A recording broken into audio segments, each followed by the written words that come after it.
Hi everyone, this is Michelle, Inspiration Station today.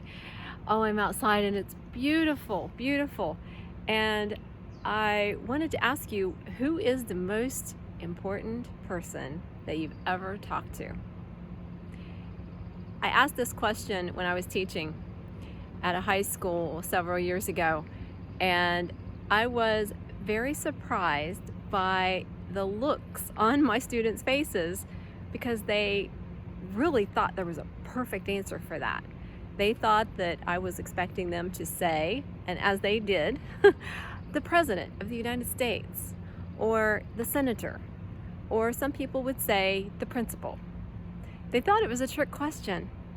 And one girl spoke up and said, actually in a very low voice, she said, "Yourself?" And I looked at her as everyone was laughing at her, and I said, "Yes, you're right." So everyone who's laughing can stop, because she was the person who was right. The most important person that you will ever talk to is yourself. This is very true. That's because we hear ourselves every day.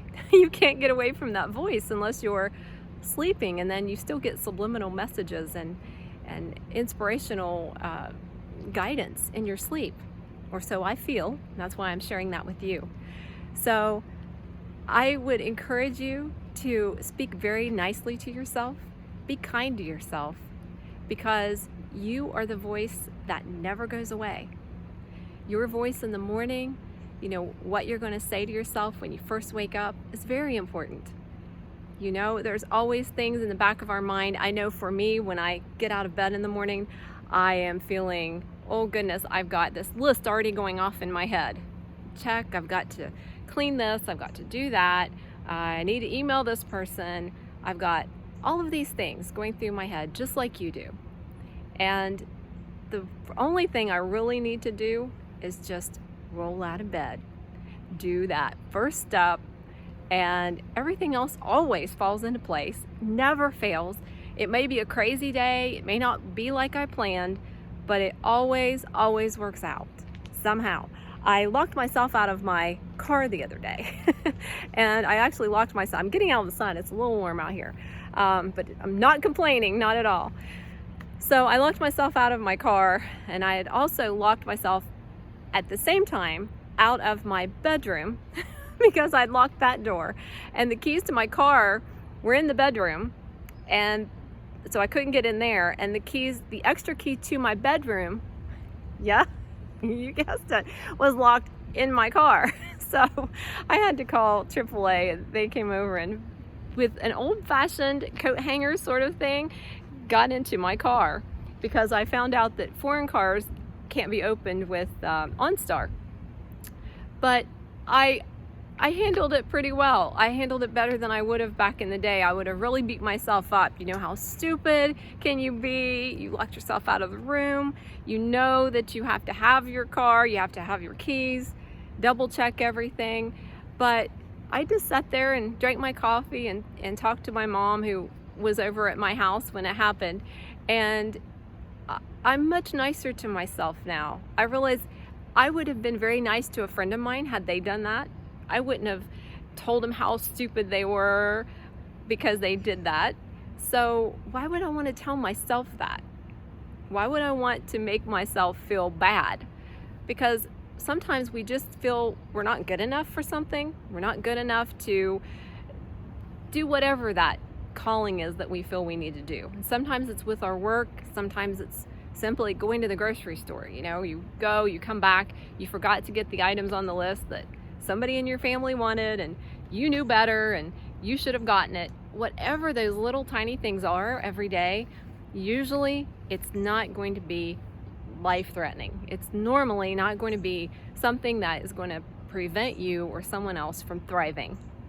So that's my tip of the day, is realize that what you're telling yourself every single day is the most important thing that you will say. Telling yourself, and you'll catch yourself when you start really paying attention to the derogatory remarks that you make to yourself. You will catch yourself very often. And I still catch myself. I'll be writing something and I'll think, you're never going to get this done. What are you thinking? You're trying to write a book. You don't have time to do that. Oh, oops, stop, push pause, push that stop button. You can do it. You're able to stop that thought. Your thoughts do not have to control you. They really don't. So I'll just turn that around and I'll say, no, I have all the time in the world. I have as much time as anyone else does. People write books every day, and I can do that.